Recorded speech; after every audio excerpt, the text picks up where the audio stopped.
अस्सलामुअलैकुम, मैं हूं आपकी मेजबान शाइस्ता रजा और आज के प्रोग्राम में हम लोग बात कर रहे हैं ज़ख़ीरा अंदोज़ी के हवाले से। ज़ख़ीरा अंदोज़ी जो कि एक बहुत बड़ा मसला है कराची शहर का, क्योंकि बहुत सारी ऐसी चीज़ें जिनकी कीमतों को बढ़ाया जाता है, उसकी एक बहुत बड़ी वजह ज़ख़ीरा अंदोज़ी भी होती है। और साथ ही साथ जिस तरीके से हम लोग देखें कि बड़ी बड़ी अशिया खुर्दनोश की चीज़ें जो कि आपकी रोज़मर्रा की रूटीन का हिस्सा होती हैं, जिनमें एक आप अगर हम गंदम की बात कर लें तो हम देख रहे हैं कि अभी जो है वो सरकार की जानिब से स्ट्रिक्ट एक्शंस लिए गए हैं, क्योंकि मल्टीपल शिकायत के बावजूद गंदम की वो कीमत या आटे की वो कीमत जो कि सरकारी रेट है उसके हिसाब से नहीं मिल पा रही है लोगों को, और लोगों के लिए आटा खरीदना जो है वो दुश्वार हो गया है। और जब भी आप आम आदमी से बात करते हैं उसका एक डिफरेंट मौक़िफ़ होता है, जब आप चक्की वालों से बात करते हैं उनका एक डिफरेंट मौक़िफ़ होता है, मिल वालों से बात की जाती है तो जो भी इनका बयानिया होता है वो बिल्कुल ही अलग होता है। अब इसमें जितने भी आप कह लें कि आपके एसीज होते हैं मुख्तलिफ डिस्ट्रिक्ट्स के, उनकी जिम्मेदारी होती है कमिश्नर कराची की जानिब से जो रेट का तयन किया जाता है, जो उनकी एसोसिएशन होती हैं, सब लोग मिल बैठ के वो एक मुकर्रर तो कर लेते हैं कीमत, लेकिन उस कीमत पर इम्प्लीमेंटेशन कराना मार्केट में वो बहुत ज़्यादा मुश्किल हो जाता है। और यही हमारा आज का टॉपिक है कि आखिर आवाम तक उन्हीं रेट्स पर जो कि सरकार की जानिब से मुतय्यन किए गए हैं, उन रेट्स पर आम आवाम को जो है वो आटा क्यों नहीं मिल पा रहा। और इस शहर से अगर हम गंदम की बात करें, आटे की बात करें, तो उसकी ज़ख़ीरा अंदोज़ी ख़त्म क्यों नहीं हो रही है। आटे की कितनी इक़साम है, क्या क्वालिटी है, किस तरीके से कौन सा आटा कितना बेहतर है, ये सब कुछ जानेंगे आप आज के प्रोग्राम में। तो आइए प्रोग्राम का बाकायदा आगाज़। कितना अर्सा हो गया वैसे आपको ये काम करते हुए? मैं फूड इंस्पेक्टर हूँ 93 से। 93 से है, मतलब फिर तो आप तो देख के बता देते होंगे। नहीं, देख के जो जाहिर सी बात है प्रोसेस है, तजुर्बा अनलोडिंग है, जो बिल का प्रोसेस पूछना चाह रही है वो ये है कि इस तरह करके हम लोग इस प्रोसेस देखते हैं, चेक करते हैं गंदम की क्वालिटी। तो आपको यहाँ से गंदम की क्वालिटी कैसे पता? बहुत बेहतर है। कैसे पता चल रहा है बेहतर? मुझे मैडम कचरा पत्थर ये सब बहुत कम रेशो है, बहुत मिट्टी नहीं है, साफ गंदम है। साफ गंदम है। जी जी। अच्छा, ये पहला प्रोसेस होता है? प्रोसेस होता है, फिर ये वॉशिंग में जाती है, धुलती है गंदम। जी, ठीक है। ये ऊपर जाके बॉडी बिन्स में जाती है, फिर वहाँ से सेपरेट होती है मुस्तम बिन्स, मैदा, सूजी, जो अलग अलग रिक्वायरमेंट जो। अच्छा, मुझे बताएं, अभी ये जो गंदम यहाँ पर मौजूद है ये अभी खरीदी हुई गंदम है? जी जी। ये अभी बिल्कुल रॉ में आई है जी। और उसके बाद यहाँ से जाएगी वॉशिंग में। और ये जो पिसी हुई है?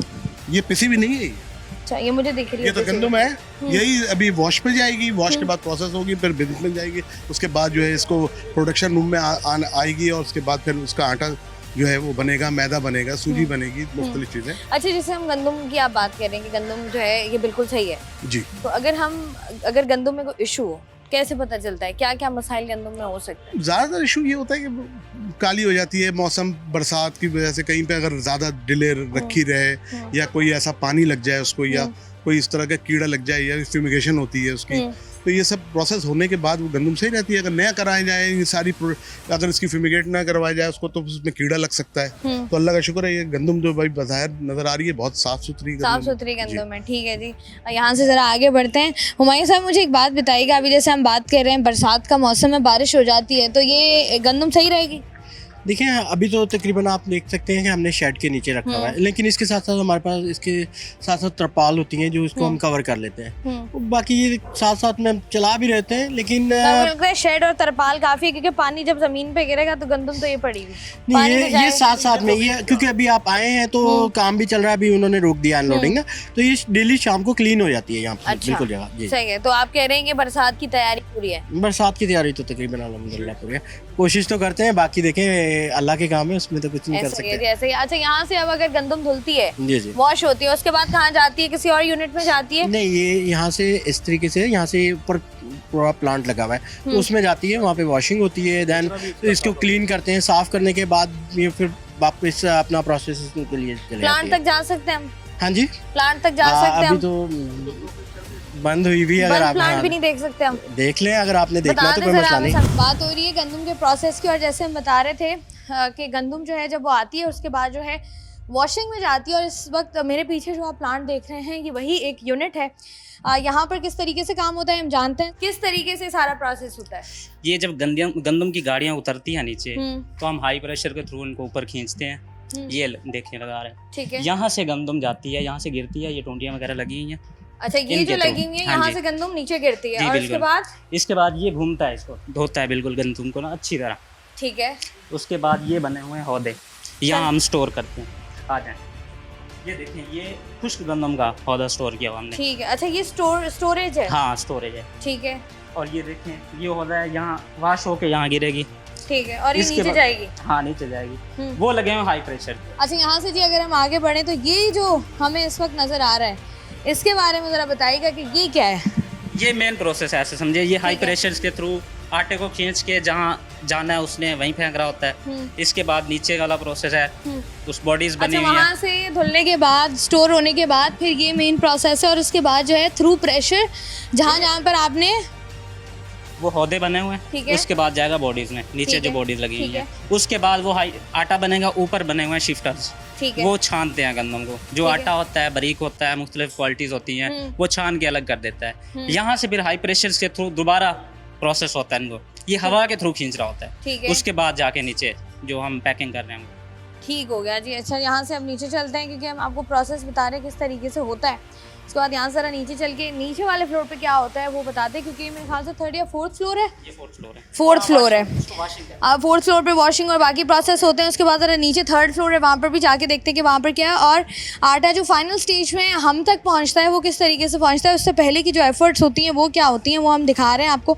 यहाँ से ज़रा नीचे चलते हैं। आप बताएं जी, ये क्या प्रोसेस है। ये शिफ्टर्स हैं, ये छानते हैं।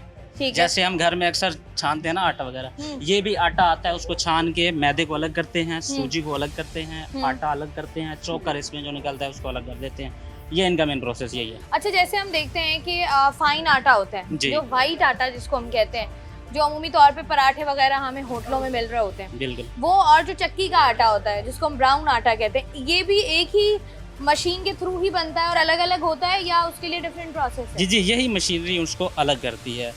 फाइन को अलग कर देती है, जो चक्की घर में यूज हो रहा है उसको अलग कर देती है। जो फाइन होता है ना वो थोड़ा दानेदार होता है, और जो चक्की वाला आटा आता है उसमें थोड़ी सी ना चौकर होती है, क्योंकि वो ज़्यादा वाइट नहीं होता। इसके अलावा एक और क्वालिटी होती है मैदे की, जो हम पापड़ बनाते हैं, बिस्किट बनाते हैं, वो बिल्कुल मुलायम होता है। वो भी ये शिफ्टर्स हैं, वो अलग करते हैं इनको। मतलब ये शिफ्टर्स जो हैं वो उनको मुकम्मल तौर पे अलग अलग हाँ कर जी, देते हैं। बिल्कुल। अच्छा, ये भी हमने देखा है, जैसे अगर हमें आम तौर पर दुकानों पर जो चीज़ें मिल रही होती हैं, जो आटा मिल रहा होता है, उनमें कुछ आटा ऐसा होता है जिसमें लोग ये शिकायत करते हैं कि इसके अंदर या तो वो जो हमारी कह लें बोसी टुकड़ा होता है जी जी, वो शामिल होता है, या बिल्कुल। आटे के अंदर कोई ना कोई चीज़ शामिल होती है, वो मुझे बताएं। कुछ होती हैं मिल्स या चक्की वाले होते हैं, हमसे अच्छा आटा ले जाते हैं, अच्छा आटा ले जाते हैं, उसमें मिक्सचर कर लेते हैं। लेकिन जो फ्लोर मिल का प्रोसेस है ना, वहाँ पे जो दुकान पे आपको मिल रहा होता है आटा, वो यहाँ से नहीं जाता। यहाँ पे हमारी 4 क्वालिटीज होती हैं, चोकर होती है, फाइन होता है, मैदा होता है, और 2.5 नंबर जो हमारे बॉस ने आपको बताया। इसके अलावा यहाँ से कोई नहीं।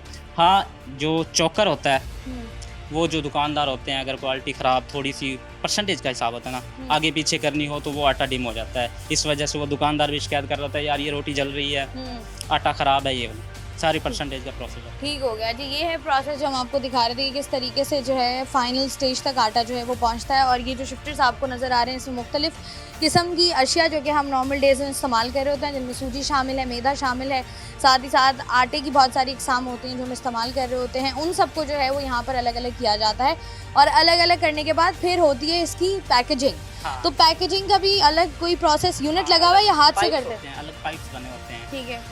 मैदे का अलग होता है, फाइन का अलग होता है, चोकर का अलग होता है, वो उन्हीं पाइप्स में आ रहा होता है, डिवाइड कर रहा होता है ना, वो मैंने अब ऊपर आपको दिखाया हाई प्रेशर्स, उनके थ्रू वो जो है ये मशीनरी सेटिंग इनकी ऐसी है कि भाई आटा जो है वो आटे के पाइप में जाएगा, ठीक, मैदा जो है मैदे के पाइप में जाएगा, ठीक चोकर हो गया। चोकर के पाइप और में। उसके बाद जो है वो थ्रू पाइप्स चल रही होती है ना, ये हिल रहे होते हैं, ऐसे छान रहे होते हैं उनको आटे अच्छा। को। हाँ जी, सूजी को अलग कर रहे होते हैं। अभी ये तो सब। जो है वो थोड़ा सा काम प्रोडक्शन का रुका हुआ है, क्योंकि ऑब्वियसली बात है कि हम लोग यहाँ पर मौजूद हैं और यहाँ पर जो है वो बताया जा रहा है कि किस तरीके से जो है वो तमाम तर प्रोसेस होता है। अब यहाँ पर जैसे देखें हम नॉर्मली कि यहाँ पर तमाम तर प्रोसेस होने के बाद, तमाम तर चीज़ें अलग होने के बाद फिर जो है वो थ्रू पाइप्स जो है ये आखिरी स्टेज होती है, वो होती है पैकेजिंग की। और उसके बाद पैकेजिंग के बाद जो है वो इसको लोड किया जाता है, जहाँ जहाँ पर भी जो है वो इनके रिटेलर्स मौजूद हैं या जहाँ जहाँ पर भी वो लोग मौजूद हैं जिनके पास ये आटा जाना है, उनको जो है वो आटा यहाँ यहाँ से भेजा जाता है। यहाँ से ज़रा मज़ीद आगे बढ़ते हैं। थर्ड फ्लोर के बाद सेकंड फ्लोर पर आए तो यहाँ पर भी जो है वो हमें कुछ बॉडीज़ नज़र आ रही हैं। ये भी जानते हैं कि ये बेसिकली क्या है। भाई ये भी बताइएगा कि ये जो पड़े हुए हैं जी जी, क्या है ये? इनको रूले कहते हैं। ये बॉडीज में लगे होते हैं, जो दाना आता है ना गंदम का, उसको ये पीसते हैं। अच्छा, ये क्या कहते हैं? रूले। जी, रूले कहते और हैं। ये रूल्स इन कहते हैं। बॉडीज में लगते हैं और हाँ जो जी। गंदम अपनी असल फॉर्म में होती है वो इसके अंदर जाती है और फिर यहाँ से जी, पीसी ये ये नजर भी आ देखें रहा है। आपको, हाँ। ये बिल्कुल ये गंदम नजर गंदम आ है। रही है और ये गंदम जो है वो इस मशीन में जाएगी और हाँ उसके बाद जो है इसको बारीक हाँ बारीक बारीक बारीक करेगी। पीस देगी। बाकी आगे जो बॉडीज लगी हुई हैं इनमें मुख्तलिफ में आगे भेजती जाएगी। ये वो फिर अपने हिसाब से पीसेंगे इसको। अच्छा, जी। मतलब ये हाँ, settings कन्वर्ट होती हैं। रहती हाँ, है। कन्वर्ट होती रहती अच्छा, ये बिल्कुल। ऑटो पे लगी हुई है मशीनरी सारी? हाँ जी, ऑटो होती हैं ये ऑटो तकरीबन। पे लगी हुई है। जी। ठीक है जी। गंदम का प्रोसेस क्या है? गंदम जो है वो आटा कैसे बनता है और आटे के बाद जो है किस तरीके से तमाम तर जो मुख्तलिफ इकसाम है जो कि हम लोग खा रहे होते हैं किस तरीके से वो अलग होती हैं और साथ ही साथ जो है वो हम क्या कहेंगे उसको कि आटे की जो बोरी है उस तक जाने का जो फाइनल प्रोसेस है वो हम आपको इधर दिखा रहे थे कि किस तरीके से फ्लोर मिल्स पर काम होता है। यहाँ पर मज़ीद भी बात करेंगे लेकिन वक्त तो एक छोटी सी ब्रेक का हमारे साथ। वेलकम बैक जी। आटे का जो प्रोसेस है वो हम आपको दिखा रहे थे। फ्लोर मिल में हम लोग मौजूद हैं और जिस तरीके से बताया जा रहा था कि यहाँ से जो है वो सिर्फ और सिर्फ फ्लोर मिल्स पर आटा नहीं बल्कि मैदा या सूजी वगैरह भी जो है वो अलग होती है और आटे की जो इकसाम होती हैं मुख्तलिफ इकसाम वो भी उनको भी अलग अलग किया जाता है। फूड इंस्पेक्टर जो है वो हमारे साथ मौजूद हैं, फ्लोर मिल के लोग भी हमारे साथ मौजूद हैं, इनसे ज़रा जानते हैं। ये मुझे बताइएगा कि ये अब सारी चीज़ें अलग अलग जी हो ये गई हैं। तीनों चीज़ें आ गई हैं। ये मैदा है, इसमें आप देख रही हैं, इसकी क्वालिटी भी देख लें। ये और ये जो है फाइन है इसका। और ये फाइन आटा है? जी ये फाइन आटा है और ये 2.5 नंबर और ये 2.5 नंबर ये आटा है। इसकी भी आप देख लें। अच्छा, ये तीनों चीज़ें जो है वो मशीनरी खुद ही अलग अलग जी कर रही ये होती है। सारे इसके वो हैं और ये सारे अलग अलग। ये फाइन की है, ये आटे की है और ये मैदे की। तीनों चीज़ें यहीं से आते हैं और यहीं से प्रोडक्शन होती है और यहीं से फिर बोरियाँ यहाँ पर रख दी जाती हैं और फिर यहीं से डिलीवरी स्टार्ट हो जाती है। डिलीवरी स्टार्ट हो जाती है। अच्छा, साथ ही साथ जिस तरीके से हम लोग अभी बात कर रहे थे कि मुख्तलिफ चीज़ें होती हैं और फाइनली यहाँ पर आके प्रोसेस जो है वो ख़त्म होता है और ख़त्म होने के बाद फिर इस तरीके से बोरियों में इनको डाला जाता है और फिर यहाँ से जो है वो लोड किया जाता है। मुझे एक बात बताएं, अब यहाँ पर अगर हम देखें तो यहाँ से लोग जितने भी हैं, रिटेलर्स हो गए या बड़ी मार्केट्स हो गई, वो क्या आपसे आके खुद लेकर जा रहे होते हैं या क्या प्रोसेस है? वो खुद भी ले रहे होते हैं और हम उनको पहुंचा भी रहे होते हैं, तो वो किराया वगैरह वो तो रेट में थोड़ा सा मुनासिब होता है। कर रहे होते हैं। हाँ जी। अच्छा, तो ये बताएं कि रोज़ाना की बुनियाद पर अगर हम देखें तो कितने बजे आप लोग का काम शुरू होता है, कितने बजे तक जो है वो आप लोग प्रोडक्शन का काम रोक देते हैं? हमारा सुबह 8 बजे शुरू होता है और शाम 6 बजे हम क्लोज कर देते हैं। शाम 6 बजे क्लोज हाँ कर जी। देते हैं और रोजाना की बुनियाद पर जितना भी आटा बनता है, जी जी, आटे की प्रोडक्शन हो रही है, वो सारा आटा निकल हाँ जी, जाता है। सारा मोस्टली निकल जाता मोस्टली निकल जाता है। और जी। एक दिन में कितना ये जो है वो प्रोडक्शन हो रही होती है आटे की? है। ये तकरीबन 500-600 कट्टा बन जाता है डेली और ये चला भी जाता है। इसमें सारी आ जाती है, मैदा, आटा, फाइन, सब कुछ। ठीक हो गया जी, जी। बहुत शुक्रिया आपका जी। हम लोग मौजूद थे यहाँ पर, यहाँ से ज़रा आगे बढ़ते हैं और यहाँ से आगे बढ़कर देखते हैं कि और क्या कुछ है जो कि इसी चीज़ के इर्द गिर्द घूमता है और उसके बाद जो है वो हम तक के पहुँचता है और उसके बाद मुख्तलिफ शिकायत जो हैं वो आवाम की जानिब से भी की जा रही होती हैं। ज़ख़ीरा अंदोज़ी की भी शिकायत है, आटे के रेट्स में भी फ़र्क होता है, जिसके इशूज़ होते हैं, इन सब पर भी बात करते हैं। लेकिन यहाँ से ज़रा थोड़ा सा आगे बढ़ें। यहाँ से जी आगे बढ़ें। जिस तरीके से हम आपको बता रहे थे कि यहाँ पर प्रोसेस किस तरीके से होता है, अब यहाँ पर जो लोग मौजूद हैं उनसे भी ज़रा क्विकली बात कर लेते हैं, क्योंकि तमाम तर काम बेसिकली देखा जाए तो मशीनरी का है, लेकिन साथ ही साथ मैन पावर की भी ज़रूरत पड़ती है। तो जो लोग यहाँ पर काम कर रहे हैं उनसे ज़रा क्विकली बात करते हैं। आपकी वैसे जिम्मेदारी क्या है, क्या कर रहे होते हैं आप? मैं प्रोडक्शन का काम करता हूँ, मुंशीगिरी करता हूँ, यानी आटे के लोदे छोड़ना, क्वालिटियाँ चेक करना, माल बनवाना, भाई 10 किलो लगा दो, 50 किलो बना दो, ये काम। मतलब आप के चेक करने के बाद चीज़ जो है वो यहाँ से आटे की बोरियाँ निकलती हैं? हाँ जी, हाँ जी। हमारे फाइनल चेक आप कर रहे होते हैं? हाँ जी, हम फाइनल चेक आप हाँ कर रहे जी। होते हैं। तो ये बताएं क्या क्या मुश्किलात आती हैं, इशू क्या क्या आते हैं? इशू नहीं था, कभी कभी कोई होता है तो उसको कवर कर लेते हैं हम। कवर कर ले। वैसे हाँ आते क्या हैं इशूज इशू जो प्रोडक्शन में, क्योंकि जाहिर सी बात है इतनी बड़ी तादाद में जब ये चीजें हो रही होती हैं तो वहाँ पर कोई ना वहाँ पे ये इशू आता है, कभी जैसे आटा हम निकाल रहे हैं परसेंट के हिसाब से निकालते ना, कोई 1% ऊपर नीचे होता है तो वो फिर मिस्त्री को बताते हैं, वो कवर कर लेता है, कंट्रोल कर लेता है। हाँ जी। तो ये क्या आपको मुश्किल लगता है काम ये? नहीं, हमको तो आता है माशाल्लाह, मुश्किल नहीं लगता। अंदाजा है कि रोजाना कितनी बोरियां जो है वो सिलाई कर लेते हो या आटा भर लेते ये हो? कोई 700-800 गट्टे हो जाते हैं, मतलब रोजाना का। सिर्फ तुम 700-800 गट्टे जो है वो, नहीं, मेरे साथ 4 वर्कर और भी हैं। तुम चारों मिलके 700-800 करते जी जी। हो? तो कोई मुश्किल परेशानी आती नहीं है? नहीं नहीं, अल्हम्दुलिल्लाह सही है। बस सब सही होता है। ओके। आप बताओ भाई, आपका क्या काम है? हम आपका भी मशीनरी में काम करते हैं, आप ऊपर मशीन सफाई का। अच्छा, मशीनों की सफाई करते हो? जी। तो ये बताओ, मशीनें कितने अरसे बाद सफाई करने की जरूरत पड़ जाती है? तकरीबन दिन में 5 से 7 मरतबा। दिन में 5 से 7 मरतबा? जी। तो फिर ये जितनी हैवी मशीनरी है, जितने हैवी यूनिट्स हैं, ये अकेले साफ कर रहे होते हो या और नहीं, हमारे साथ और भी हैं। और भी लोग होते जी। हैं? और कभी ऐसा हुआ है कि खुदा न खास्ता चोट वगैरह लग जाए? नहीं, वो अगर कभी चोट लग भी जाए तो वो मालकान ताउन करते हैं हमारे साथ। तावन कर रहे होते जी। हैं, तो डर नहीं लगता? इतनी हैवी यूनिट्स हैं। आदत बन गई है, रोज कितना करते हैं। अर्सा हो गया वैसे?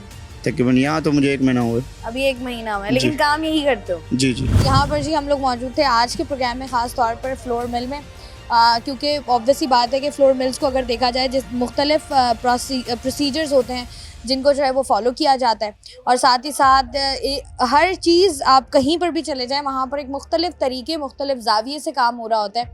अब यहाँ पर किस तरीके से वो तमाम तर चीज़ें हो रही होती हैं और किस तरीके से आटा जो है वो फाइनली तैयार होकर डिलीवर किया जाता है, ये तो बात हमने कर ली। और साथ ही साथ जो है वो इनको चालान भी किया गया है, क्योंकि जब हम बात कर रहे थे तो जो मार्केट रेट है उस रेट से ज़्यादा जो है वो कीमत इन्होंने लगाई हुई थी, जिस पर जो है वो असिस्टेंट कमिश्नर साहब की जानिब से जो है वो इनको चालान भी किया गया है, और साथ ही साथ जो है वो इनको नोटिफाई भी किया गया है कि अब आइंदा से अगर ऐसा कुछ हुआ तो फिर फ्लोर मिल को जो है वो सील किया जाएगा। और इसके साथ ही साथ बहुत सारे ऐसे सवालात होते हैं जिनके जवाब हम लोग ढूंढने की कोशिश कर रहे होते हैं, और ऑब्वियसली किसी भी डिस्ट्रिक्ट का जो असिस्टेंट कमिश्नर होता है उसका एक बहुत ही अहम किरदार होता है तमाम तर चीज़ों को कंट्रोल करना।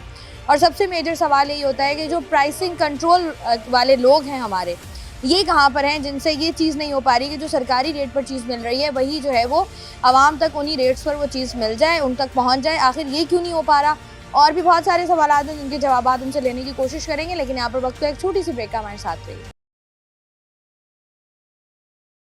बात हो रही है जी आज के प्रोग्राम में ज़ख़ीरा अंदोज़ी के हवाले से, ख़ास तौर पर गंदम आटे के हवाले से। तो इस वक्त मैं मौजूद हूँ एक फ्लोर मिल में, जहाँ पर जो है वो आपको बहुत बड़ी तादाद में गंदम भी नज़र आएगी, लेकिन साथ ही साथ हम लोग मौजूद हैं, डिस्ट्रिक्ट है सेंट्रल और न्यू कराची का ये इलाका है। यहाँ के जो असिस्टेंट कमिश्नर हैं फरीद साहब भी हमारे साथ मौजूद हैं, और साथ ही साथ जो मिल ओनर हैं इस फ्लोर मिल के वो भी हमारे साथ मौजूद हैं। सरकार की जानिब से जो तय किए गए हैं वो रेट्स क्या हैं गंदम के?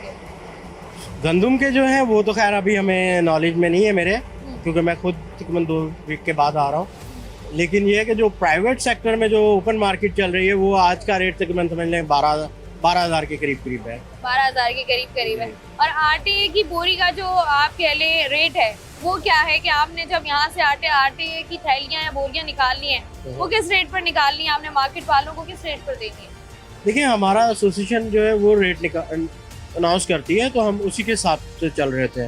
तो जैसे गवर्नमेंट का तो अभी हमारे पास लेटर नहीं आया, तो एसोसिएशन का जो है हमारे पास जब मैसेज आता है तो फिर हम उसी तरीके से चल रहे थे। तो जैसे एसोसिएशन का है 6,725 रुपये 50 kg का, तो उससे 10 kg तकरीबन ऑलमोस्ट मेरे ख्याल में कोई 1,300 रुपये के करीब या 1,200 कुछ पीस बन रहा होता है। 1200-1300 रुपए की 10 किलो की बोरी जो है वो तकरीबन आटे वो की मिल उसकी रही होगी। अब वो केजीज में आप ऐसे कन्वर्ट करेंगे, मैंने आपको 50 kg का रेट बताया है। ऐसा ही है। अच्छा, असिस्टेंट कमिश्नर साहब भी हमारे साथ मौजूद हैं, इनसे बात करते हैं। सर जी, मुझे बताइएगा, ये जिस तरीके से बात कर रहे हैं अभी कि हम लोग जो है वो कोशिश कर रहे होते हैं कि अभी तक इनके पास सरकार की जानिब से रेट नहीं आया, फ्लोर मिल्स को किस तरीके से मैनेज कर रहे होते हैं आप? मैनेजेबल हैं ये लोग या नहीं? बिल्कुल मैम, इसमें ये मैनेजेबल है, ऐसी कोई बात नहीं है कि मैनेज ना हो।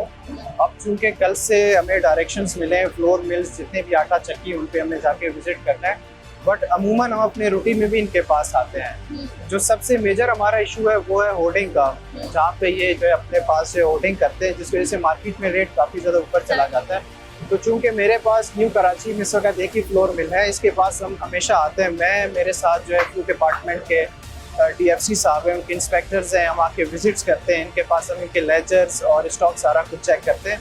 और अल्हम्दुलिल्लाह इस वक्त मेरे सब डिवीजन में होर्डिंग का कहीं पे कोई चीज़ नहीं है। सेकेंडली, रेट जब नोटिफाई होते हैं उसमें 2 किस्म के हैं। एक वो है जो commissioner Karachi being to price controller, वो एक नोटिफाई करते हैं, और एक इनके करते हैं एसोसिएशन वाले।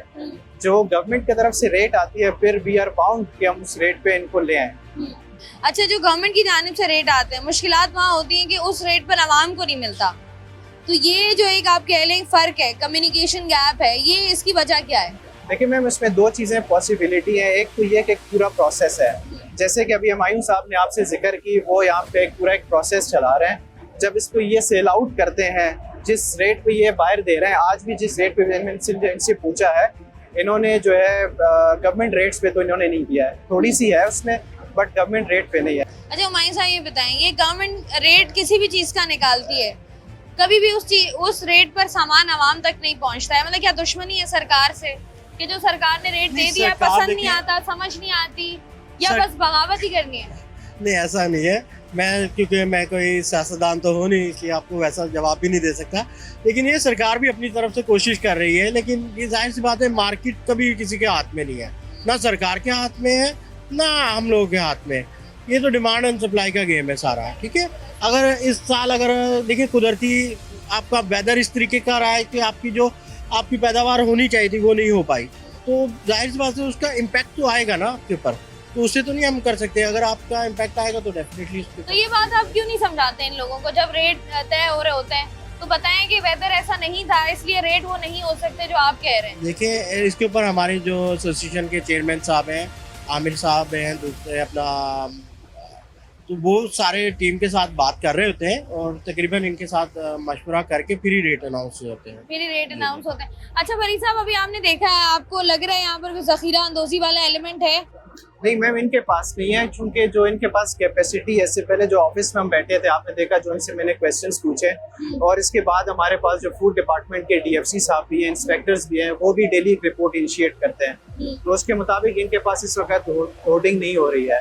अगर आप इनसे अभी भी सवाल पूछे इनके पास कितने बैग्स हैं और कितनी इनकी कैपेसिटी है, तो आपको अंदाज़ा लगा लेंगे इनके पास ऐसा होर्डिंग का बिल्कुल भी नहीं है, क्योंकि इनकी मिल भी इस वक्त ऑपरेटिव है और चल भी रही है, और डेली मेरे ख्याल में कम से कम इनका 1.8 टन के करीब शायद इनकी ना प्रोडक्शन है।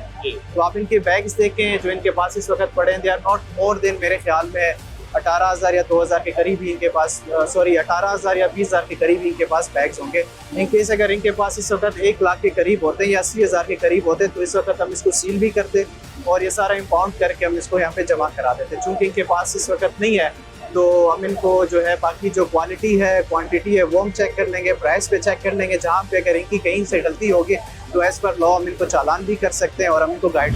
जी पूरा प्रोसेस बताइएगा जरा, क्या क्या होता है, कैसे कैसे होता है? हमारे ऐसा है कि वीट आती है, वीट के बाद उसको प्रोसेसिंग किया जाता है, उसे क्लीन किया जाता है, क्लीन करने के बाद ये जो प्रोसेस है, ये तो हमने फाइनल स्टेज है, यहाँ पे आपकी जी यहाँ पे प्रोडक्ट बन कर आ रही है, ठीक है, कि इसमें अब इसमें से निकलता है, ऐसा है कि इसमें मैदा निकलता है जो आप बेकरीज आइटम वगैरह में आप देख रहे होते हैं, फिर ब्रान होता है और साथ में आटा होता है। तो आटे की हम आपको अपनी क्वालिटी भी दिखा देते हैं, वो आप देखें। अच्छा कौन का, क्योंकि आटे की मुख्तलिफ इकसाम होती है, आपके पास जो आटा है जी जी, वो कितनी इकसाम का आटा है? हमारे पास एक ही है, हम एक ही पे काम कर रहे होते हैं। हमारा 2.5 नंबर कहलाता है वो, वैसे जो नॉर्मल चक्की जो आप गवर्नमेंट के पर चल रहे होते हैं उसी के ऊपर हम लोग चल रहे हैं। मतलब चक्की का जो 2.5 नंबर आटा होता है ये वो वाला आटा? जी वो है। ठीक है, तो ये आपका प्रोसेस होता है और इसमें से कितने आप जो है वो रोजाना की बुनियाद पर कितना आटा जो है वो आप लोग प्रोड्यूस कर रहे होते हैं? देखिए डिपेंड करता है, एज पर डिमांड, मैंने पहले भी बात की है, एज पर डिमांड होता है। अगर हमारा तकरीबन समझ लें अगर 1000 बैग हम ग्राइंड कर रहे हैं पर डे, तो तकरीबन कोई 70% उसमें से आटा निकलता है, ठीक है। और अगर तकरीबन 60 से 65% तक हम आटा निकालते हैं। बाकी जो है फिर दूसरी प्रोडक्ट निकलती है, जैसे मैंने आपको बताया कि मैदा होता है, वाइट वो हो जाती है, बाकी ब्राउन होती है इसके अंदर। ठीक हो गया जी। अच्छा जी, यहाँ से जी आगे बढ़ते हैं, क्वालिटी चेक कर रहे हैं, तो हमारे साथ फूड इंस्पेक्टर भी मौजूद हैं। पहले ये बताएं कि ये काम कितना मुश्किल है? काम तो बिल्कुल इसका मुश्किल है, पर ऐसा भी नहीं है, इतना मुश्किल नहीं है, समझ आ जाती है? हाँ आ जाती है बिल्कुल, हाँ। अच्छा, अगर आप भाई से बात करी थी, ये कह रहे थे 2.5 नंबर आटा है इनका, तो जरा चेक कैसे करते हैं, जरा हमें भी बताएं। चेक करते हैं, इसमें ये मुलायम नहीं हो, नहीं है मुलायम नहीं हो, ज्यादा मुलायम होगा तो मतलब वो सही आटा नहीं है, वो मैदा ही बनता है, समझा? अच्छा, जो ज्यादा नरम होगा वो सही नहीं होगा, वो सही नहीं होता, जो उसमें वो हल्की सी वो होगी ना, दाना होगा हल्का आने में, वो बना। अच्छा, हमने अक्सर ये देखा है कि आटे के अंदर मिक्सिंग भी हो रही होती है, मिक्सिंग भी हो रही होती है आटे के अंदर, तो वो कैसे पता चलती है आपको? मिक्सिंग नहीं होती है, मिक्सिंग ऐसे क्वालिटी बनाते हैं उसी हिसाब से, एरिया वाइज जो जिसकी डिमांड होती है जिस एरिया में, तो कोई ज्यादा चक्की वाला आटा पसंद करते हैं, 2.5 नंबर, वो दोनों उसको मिक्स करके फिर चलाते उसी हिसाब से, समझा? वैसे मिक्सिंग नहीं होती। अब यहाँ पर अगर मैं बात करूँ, जितनी यहाँ पर जितना आटा पड़ा हुआ है जी जी, तो उसमें से आप ये सारी थैलियाँ चेक करेंगे या बस एक ही चेक कर लेंगे? तकरीबन रैंडम करेंगे, 5, 6, 7 करेंगे, उसमें अब पता क्या पड़ पता जाए। जो अच्छे वाला आटा है वो इन्होंने आगे रखा हो चेक कराने नहीं, के ऐसी लिए, बात नहीं है। जो चलो, जिस एक बार आटे में मसला है वो आटा पीछे हो, फिर क्या करेगी? तकरीबन फ्रेश आता है, सही है। तसल्ली है। हाँ। और अगर फ्रेश आटा नहीं होता फिर आप क्या करते हैं? उसका हम उसकी मिल सील करते हैं। हाँ बिल्कुल, हमें कानून है, ला है। हाँ, ये फ्रेश आटा रखेंगे, क्योंकि नहीं रखेंगे तो इसका दुकानदारी वापस करेंगे। 2-3 दिन के बाद ये आटा खराब हो जाता है, स्मेल आ जाती है। यहाँ पर जो है वो फाइनल आटा जो है वो यहाँ से निकलने के बाद फाइनल स्टेज है, उसके बाद बोरियों में डालकर जो है वो निकाला जाता है। और हम बात कर रहे थे ज़ख़ीरा अंदोज़ी के हवाले से, तो उस तरीके से ज़ख़ीरा अंदोज़ी जो है वो हमें यहाँ पर नज़र नहीं आ रही according to the assistant commissioner. और जो इनकी टीम है उनका कहना ये है कि जितनी इस फ्लोर मिल की कैपेसिटी है उस कैपेसिटी के हिसाब से जितना आटा इनके पास होना चाहिए उतना आटा है इनके पास, और अगर नहीं होता, ज़ख़ीरा अंदोज़ी हो रही होती, तो फिर जो है वो इस मिल को जो है वो उनकी जानिब से सील किया जाता, चलान किया जाता।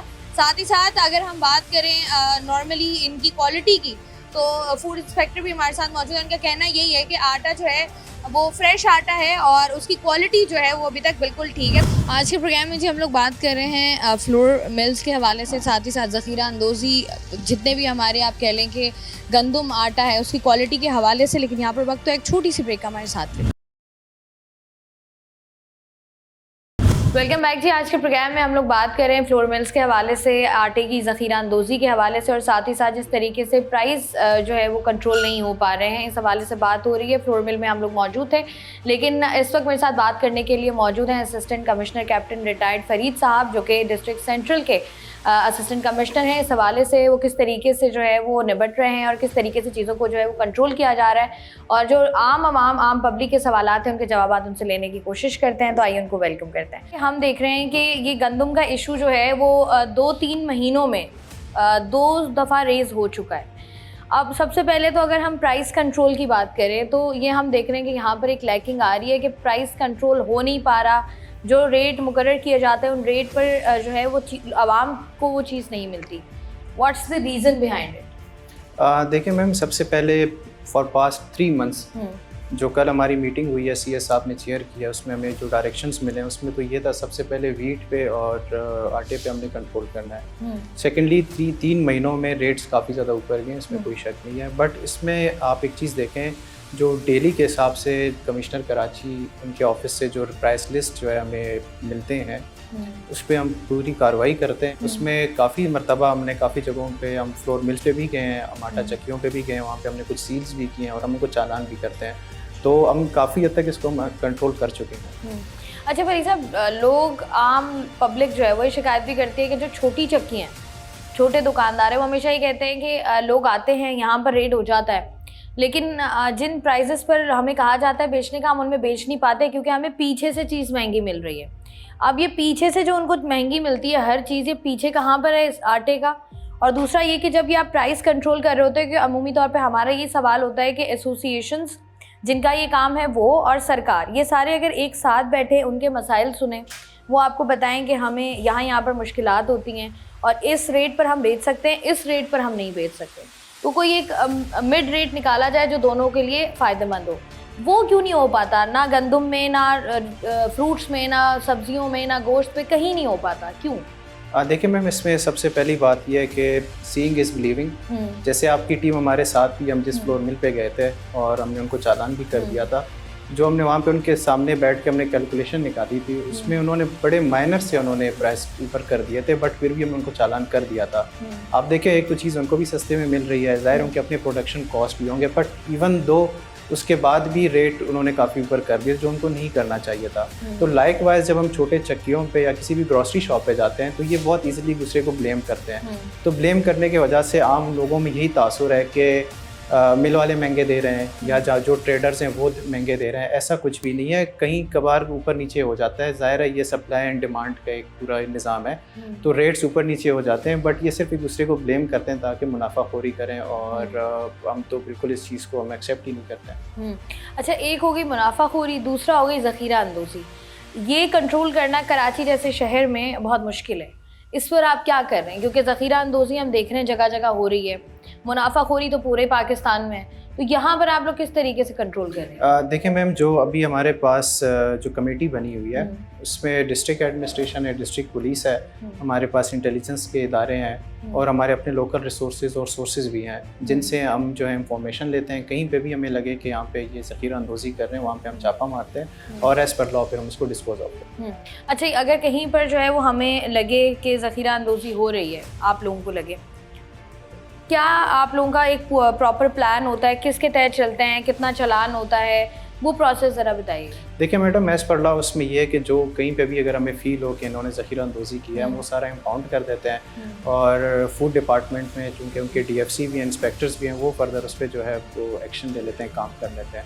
कहीं पे गवर्नमेंट उनको गवर्नमेंट रेट पे ऑक्शन करा देती है और जो ट्रेडर्स हैं या वेंडर्स हैं या कोई फ्लोर मिल है, फिर उनको गवर्नमेंट सरकारी रेट पे उनको पैसे दे देते हैं। वो प्रॉपर एक लॉ है और प्रोसीजर्स हैं उस पर। सरकारी रेट लिस्ट तो अव्वल तो किसी के पास होती नहीं है, लेकिन अगर है भी तो उस पर चीज़ मिलना लोगों को नहीं मिल रही होती, तो उस पर जो चेक एंड बैलेंस करने वाला एक इदारा है हमारे पास, वो क्यों फाल नहीं है?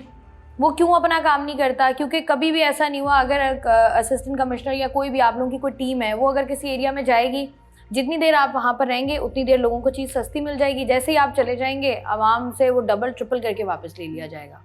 तो वो उस पर क्यों नहीं आप लोग कर पा रहे कि इसका चेक एंड बैलेंस मुकम्मल तौर पे हो, ताकि आवाम को आपके जाने के बाद भी रिलीफ मिलता रहे? मैम देखें, सबसे जो इम्पोर्टेंट चीज़ ये है कि लोगों में खुद शऊर होना चाहिए। जब भी कहीं पे भी आप कोई चीज़ परचेज़ करने जाते हैं तो पहला काम हमेशा आप करें, आप उनसे प्राइस लिस्ट मांगें। आप उनसे पूछें कि सरकारी रेट लिस्ट है, आपके पास नहीं है। अगर उनके पास नहीं है तो हमारे पास कंप्लेंट सेल इस वक्त DC ऑफिस में भी है और कमिश्नर ऑफिस में भी है। आप हमें इन्फॉर्म कर दें, हम उनके खिलाफ एक्शन ले लेंगे। अमूमन ये होता है कि हमारे लोग जाके परचेज़ करते हैं, वो पूछते ही नहीं है। और सेकेंडली इस वक्त हमारे पास प्राइस ब्यूरो वाले हैं, वो डिस्ट्रीब्यूट करते हैं, एक एक शॉप को हम जाके देते हैं। बट अनफॉर्चुनेटली वहाँ पे लोग क्योंकि पूछते नहीं है तो शॉपकीपर्स दिखाते नहीं है। जब हम जाते हैं हम उनको चालान कर देते हैं। अगर उसके बाद भी वो महंगे रेट पे दे रहे हैं तो हम हमेशा लोगों से यही अपील करते हैं, पब्लिक से, कि एटलीस्ट आप हमें इन्फॉर्म तो कर दें। आप क्वेश्चंस करें, चिकन कितने की है, आटा कितने का है, आपको एटलीस्ट आप उनसे मांगें तो सही। जब आप मांगेंगे नहीं तो वो ज़ाहिर है फिर अपनी मनमानी करेंगे। अच्छा, ये तो क्योंकि मेरा पर्सनल एक्सपीरियंस भी है कि अगर आप किसी के पास जाते हैं, आप उनको बोलते हैं सरकारी रेट लिस्ट दिखाएं, वो कहते हैं नहीं है। हम उनको बोलते हैं, मैं उनको बोलती हूँ कि ये सरकारी रेट तो ये ऐसी में चीज़ लूँगी, वो कहेंगे हमारे, वो आगे से कह देंगे नहीं हमारे पास नहीं मिलता, जहाँ से आपको सरकारी रेट में मिल रहा है वहाँ से आप ले लें, क्योंकि मिलता ही नहीं है कहीं पर, ये कहीं पर भी नहीं है। तो ये जो आपने अभी कंप्लेन सेल की बात की है, इसका क्या कंप्लेन सेल, क्या प्रोसेस है कंप्लेन करने का, वो बताएं ज़रा, ताकि लोग जिनको उन रेट्स पर चीज़ें नहीं मिल रही वो एटलीस्ट कंप्लेन कर सकें।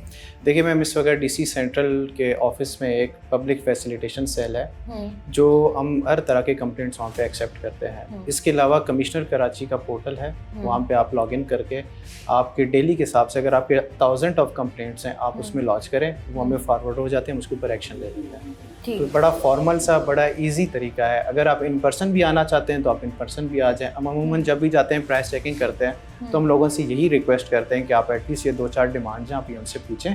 अगर आपको फिर भी इशू होता है तो आप हमारे पास आ जाएं, फिर एज पर लॉ उन पे एक्शन ले लेते हैं। जैसे हम अगर ट्रांसपोर्टेशन की बात करते हैं तो लोग कहते हैं ये ट्रांसपोर्ट माफिया है। मुख्तलिफ जगहों पर जाते हैं हम, वो कहते हैं भिखारियों पर बात कर लें तो भिखारियों का एक अलग माफिया मिला हुआ है।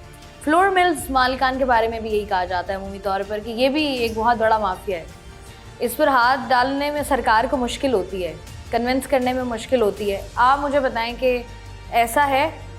देखिए मैम, एक तो ये आम तासुर है इस वक्त जो CS साहब के डायरेक्शंस हैं उस पर, तो हमें यही है कि हमने बिल्कुल भी हमने इनको छोड़ना नहीं है और हमने एक्शन लेना है। चाहे वो जितना भी बड़ा माफिया होगा, हम तो उनको बिल्कुल वहाँ पे उनको रिलीफ देना ही नहीं है। हमने पब्लिक को रिलीफ देना है, पब्लिक के लिए बैठे हैं, उनको फैसिलिटेट करना। नहीं, जब आप फ्लोर मिल्स मालिकान के साथ बैठते हैं या गंदम के रेट्स का तयन सरकार की जानिब से किया जा रहा होता है, अब वहाँ पर जब आप बैठ के निगोसिएशंस कर रहे होते हैं, वो निगोसिएशंस में इजीली आप लोग उनकी बात या वो आपकी बात मान लेते हैं? आप लोग एक पेज पर आ जाते हैं? क्योंकि जब तक आप लोग पेज पर नहीं आएंगे आवाम तक रिलीफ नहीं पहुंचेगा। देखिए मैम, ये जो प्राइस कंट्रोल मैकेनिज़्म है ये काफ़ी टफ मैकेनिज़्म है, जहाँ पे हमने पब्लिक को भी देखना होता है और साथ में जो फैसिलिटेट कर रहे हैं मिलर्स होते हैं या कोई भी हो, हमने उनको भी देखना होता है। हमने ना उनको नुकसान देना होता है ना इनको ज़्यादा फ़ायदा देना होता है। एक जो दरमियान का रास्ता होता है वो इख्तियार करना होता है। और आपस में जब हम बैठते हैं और डिफरेंट जगहों से हम रेट लेते हैं तो अमूमन यही होता है कि हम बड़ा एक निहायत ईजी काम होता है उसमें हम रेट वही रखते हैं उसमें। अच्छा, ये होता है कि जैसे कहा यह जाता है कि एक आपने कहीं पर आपको कोई शिकायत नज़र आएगी, कहीं पर आपको कुछ चेक एंड बैलेंस में इशू नज़र आएगा तो आप सील कर देंगे। सील करने के भी कुछ दिन होते हैं, मुकर्ररा दिन होते हैं, या फिर आप चालान कर देते हैं। तो वो 15 दिन बाद, महीने बाद दोबारा वो वही काम शुरू कर लेते हैं, क्योंकि उनको पता है कि ये हम रिकवर कर लेंगे जो हमने चालान भरा है। या फिर कहा यह जाता है कि बैकडोर जो है वो कुछ ना कुछ डील्स ब्लॉक हो जाती हैं। तो आवाम की जानिब से भी कहा जाता है कि अगर किसी के ऊपर एक्शन हो रहा है, एक बार हुआ, 2 बार हुआ, अगर नहीं वो बंदा या वो मिल या कोई भी बंदा, कोई भी कारोबार है वो नहीं हो रहा, तो आप उसको फिर मुकम्मल तौर पर सील कर दें, ताकि अगले बंदे को पता हो कि ये काम हमने नहीं करना। तो ये यहाँ तक आप लोग अभी नहीं पहुँच पा रहे हैं? देखिए मैम, उसमें पहुंचना मुश्किल नहीं है। मैंने आपसे पहले भी अर्ज़ की थी कि हमने पब्लिक को फैसिलिटेट भी करना है। जो बंदा एक शॉप चला रहा है, ज़ाहिर उसकी भी फैमिली हो, उसकी भी मुश्किलात होंगे। तो गवर्नमेंट की जो हमारी पॉलिसी है उसमें यही है कि हमने मैक्सिमम पब्लिक को हर लिहाज से ही फैसिलिटेट करना है। हम उनको सील कर देते हैं, चालान करने के बाद हम होपफुल हो जाते हैं कि ये दोबारा ये काम नहीं करेंगे। अगर वो दोबारा कर देते हैं, हम उनको दोबारा सील करते हैं। फिर सेकेंडली आपने बात की बैक एंड वाला, ये अक्सर अमूमन ये तासुर पाया जाता है, but I make you sure कि इसमें गवर्नमेंट ऑफ सिंध के बड़े स्ट्रिक्ट किस्म के डायरेक्शंस हैं। 0 टॉलरेंस ऑन सच एक्टिविटीज़। जहाँ पे ऐसा कुछ होता है तो उसके अगेंस्ट एक्शन ली जाती है, और हम हमेशा कोशिश करते हैं कि इस तरह की कोई चीज़ ना हमसे हो, ना हमारे स्टाफ से हो, ना ही किसी और से हो। अच्छा, लास्ट में मुझे ये बता दीजिएगा, जैसे अभी हम देख रहे हैं कि जो रेट लिस्ट और आवाम तक चीज़ पहुँची उसमें डिफरेंस, एक बहुत बड़ा डिफरेंस है। तो ये आपको लगता नहीं है कि आप लोगों की तरफ से नाअहली है कि अगर आप लोग उस चीज़ को चेक एंड बैलेंस नहीं कर पा रहे? आज हम फ्लोर की बात कर रहे हैं, कल मैं फ्रूट पर चली जाऊँगी, वहाँ पर ये इशू है, परसों चिकन पे चली जाऊँ, और अगले दिन जो है मैं सब्जियों पे चली जाऊँ, ट्रांसपोर्टेशन पे चली जाऊँ। हर सेक्टर में यही है कि प्राइस कंट्रोल जो सरकार की जानिब से दिए जा रहे हैं उस पर अमल दरामद नहीं हो रहा। अब आप लोगों की जिम्मेदारी है, तो आपको लगता नहीं है यहाँ पर कहीं ना कहीं फ्लॉ है आप लोगों की जानिब से, या आप कह लें सुस्त रवि का शिकार है मामला? मैम देखिए, कहने को तो आप कुछ भी कह सकते हैं, बट हम अपनी तरफ से हम पूरी कोशिश करते हैं कि हम 100% दे दें। फॉर एग्जांपल आपने फ्रूट की बात की, अगर आप किसी सेक्टर में चले जाते हैं वो आपको महंगा दे रहे हैं, बट आई थिंक शायद आपको पता नहीं होगा, रोज़ रात जो हमारा फ्रूट मंडी है, सब्ज़ी मंडी है, वहाँ पे एक एसी साहब और एक मुख्तियार साहब की ड्यूटी लगी होती है, जहाँ पे हम रेट्स को जो है मॉनिटर करते हैं, और सेम रेट्स पे ही हम फिर बाकी वो चीज़ें सुबह मार्केट में पहुँच जाती हैं। तो आप देखें, हमने ऊपर से भी उसको देख रहे हैं और नीचे ग्राउंड लेवल पे भी हम देखते हैं, बट अगेन मैं आपसे कह रहा हूँ कि इसमें मेन रोल पब्लिक का ही है। वो आएँ, वो देखें, अगर उनको चीज़ महंगी मिल रही है एटलीस्ट वो हमें इन्फॉर्म कर दें। अब ज़ाहिर है कोई बंदा अगर वो मिल में बैठा हुआ है या कहीं शॉप में भी, वो तो अपना फ़ायदा देखेगा, उसने किराया भी भरना है, अपने जो लड़के काम कर रहे होते हैं उनको भी देना है, सारा कुछ होता है। हर एक के ज़ाहिर है ज़िंदगी के जो है ज़रूरियात है, तो वो पूरी करने की कोशिश में वो कुछ ना कुछ महंगा लाजिम वो दे ही देगा। लेकिन बट जब आप खुद जाते हैं परचेज़ करने, आपको लगे तो आप हमें इन्फॉर्म कर दें, तो हम उस पर उसी वक्त एक्शन ले लेंगे। बहुत बहुत शुक्रिया जी, इस वक्त बात करने के लिए हमारे साथ मौजूद थे कैप्टन रिटायर्ड फरीद साहब, और जिस तरीके से हम लोग बात कर रहे थे, डिस्ट्रिक्ट सेंट्रल के असिस्टेंट कमिश्नर हैं, और जाहिर सी बात है कि ये एक बहुत बड़ी जिम्मेदारी होती है कि आपके डिस्ट्रिक्ट में चीज़ों को जो है वो मुख्तलिफ तरीके से मैनेज किया जा सके, और वहीं पर आवाम के ऊपर भी ये जिम्मेदारी आयद होती है। डेफिनेटली हमेशा मैं ये बात कहती हूँ कि आप अगर कुछ भी लेने जा रहे हैं तो वहाँ पर जो प्राइस कंट्रोल है, जो प्राइस रेट लिस्ट जिसका तयन किया जाता है सरकार की जानिब से, अगर उन्हीं रेट्स पर आपको चीज़ नहीं मिल रही है तो उसके खिलाफ आवाज़ डेफिनेटली आपको उठानी चाहिए, और उसकी शिकायत, क्योंकि मुख्तलिफ डिस्ट्रिक्ट में हम लोग देख रहे हैं कि सेल्स बने हुए होते हैं, कंप्लेन सेल्स, जहाँ पर जो है वो अपनी शिकायत को दर्ज कर सकते हैं। तो वहाँ पर लाजमी, क्योंकि बहैसियत पाकिस्तानी और एक आप कह लें कि कराची के शहरी होने के नाते भी आपकी ज़िम्मेदारी है कि अगर आपके शहर में, आपके इलाके में, आपके डिस्ट्रिक्ट में अगर कोई ऐसा काम हो रहा है जहाँ पर जो है वो लोगों के साथ नाइंसाफ़ी हो रही है, तो वहाँ पर जो है वो आप उसके खिलाफ आवाज़ भी उठाएं, और उसके खिलाफ जब एक्शन हो तो आवाम को एक आप कह लें कि रिलीफ भी मिल सकता है।